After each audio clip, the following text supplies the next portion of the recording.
Hi, ഇതിൻ്റെ പേരാണ് desoldering pump. ഈ ഡിസോൾഡറിങ് പമ്പിൻ്റെ പ്രവർത്തനം എന്താണ്, അതിൻ്റെ ഉപയോഗം എന്താണെന്ന് നമുക്ക് ഇന്ന് പഠിക്കാം. ഇവിടെ ഈ സർക്യൂട്ട് ബോർഡിൽ ഇവിടെ ഒരു കപ്പാസിറ്റർ ഉണ്ട്. ഈ ഡിസോൾഡറിങ് പമ്പ് വെച്ച് എങ്ങനെ എടുക്കാമെന്ന് നോക്കാം. അതിന് നമുക്ക് ആദ്യം വേണ്ടത് ഇത് സോൾഡറിങ് പേസ്റ്റാണ്. അതിനെ ഫ്ലക്സം എന്നും പറയും. ഇതിൽ നിന്ന് കുറച്ചെടുത്ത് നമ്മൾ പുറത്തേക്ക് എടുക്കാൻ ഉദ്ദേശിക്കുന്ന കമ്പോണൻസിൻ്റെ മുകളിൽ, കാലിൽ, ലെഗിൽ ഇതുപോലെ തേച്ച് പിടിപ്പിക്കുക. അതിനുശേഷം ചൂടായ സോൾഡറിങ് അതിൻ്റെ കാലിൽ അല്പനേരം പിടിക്കുക. ഈ ഡിസോൾഡറിങ് പമ്പ് എന്നൊരു സാധനം പ്രസ് ചെയ്ത് വെച്ചിട്ട് അതിൻ്റെ അറ്റം അവിടെ വെച്ചിട്ട് ഇതൊന്ന് പ്രസ് ചെയ്ത് കൊടുക്കുക.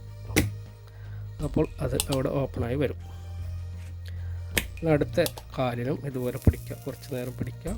എന്നിട്ട് വെച്ച് ഇവിടെ ഒരു സ്വിച്ച് ഉണ്ട്, ആ സ്വിച്ച് പ്രസ് ചെയ്യുക. അപ്പോൾ ഇവിടെയുള്ള ലെഡുകൾ ഇത് വലിച്ചെടുക്കുന്ന സമയത്ത് നമുക്ക് ഈ സാധനം ഇങ്ങനെ പിടിച്ച് എടുക്കാൻ പറ്റും. പറിച്ചെടുക്കേണ്ട ആവശ്യമില്ല, അത് ഫ്രീ ആയിട്ട് വന്നു. ഡിസോൾഡറിങ് പമ്പിൻ്റെ ഉപയോഗം. ഇനി ഇതിലേക്ക് ലെഡ് വന്ന് നിറയും. ഇതുപോലെ കുറേ കമ്പോണൻസ് നമ്മൾ എടുക്കുന്ന സമയത്ത് ഈ ലെഡെല്ലാം വന്ന് ഇതിൻ്റെ അകത്ത് വന്ന് നിറയും. ആ സമയത്ത് നമ്മൾ ഇത് ക്ലീൻ ചെയ്യണം. ക്ലീൻ ചെയ്യേണ്ടത് എങ്ങനെയാണെന്ന് പറഞ്ഞാൽ, ഇതിൻ്റെ പിറകു വശത്ത് ഇവിടെ ഒരു ഹോളുണ്ട്. ഇത് പിടിച്ച് പ്രസ് ചെയ്യുക, ഒരു സ്ക്രൂ ഡ്രൈവർ വെച്ച് പ്രസ് ചെയ്യുക. എന്നിട്ട് അങ്ങോട്ട് തള്ളുന്ന സമയത്ത് ഇതിന് ഊരിയെടുക്കാൻ സാധിക്കും. അഴിച്ചെടുത്ത് കഴിയുന്ന സമയത്ത് ഇവിടെ ഫുള്ള് ലെഡ് വന്ന് നിറഞ്ഞു കാണും. അതിങ്ങനെ ക്ലീൻ ചെയ്യാം.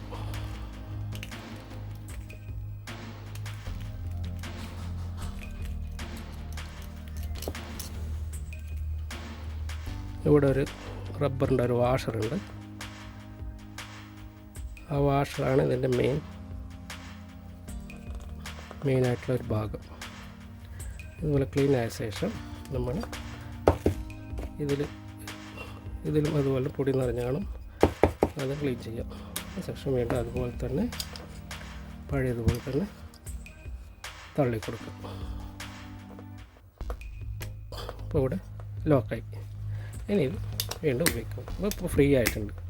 ഇതിൻ്റെ അകത്ത് ലെഡ് വന്ന് ഫുള്ള് നിറയുന്ന സമയത്ത് കുറച്ച് ടൈറ്റ് വരും. ഇപ്പോൾ ക്ലീൻ ആക്കിയ ശേഷം വീണ്ടും ഫ്രീ ആയിട്ടുണ്ട്. അതെപ്പോഴും ചെയ്യണമെന്നില്ല. ഇത് ഫ്രീ അല്ലാതെ കുറച്ച് ടൈറ്റ് ആകുന്ന സമയത്ത് നമ്മൾ അഴിച്ചിട്ടൊന്ന് ക്ലീൻ ചെയ്താൽ മതിയാവും. ഓക്കെ.